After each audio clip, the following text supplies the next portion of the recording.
Welcome. This is the Bright Professor. I'm Dr. Leonard Bright. I know faculty tend to avoid risk-taking.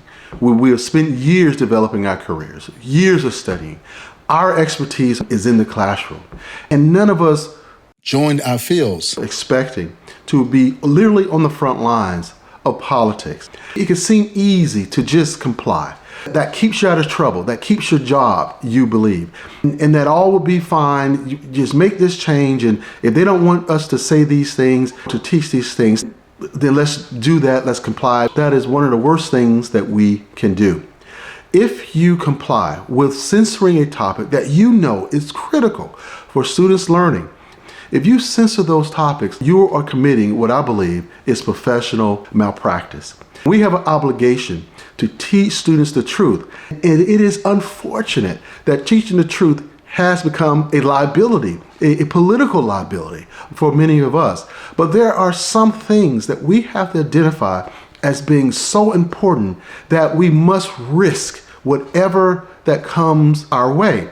Otherwise, society is going to determine that we don't stand our ground for these very important principles that we have spent our careers developing, and that those principles can just be traded off with just a threat, with a tweet, or whatever it may be.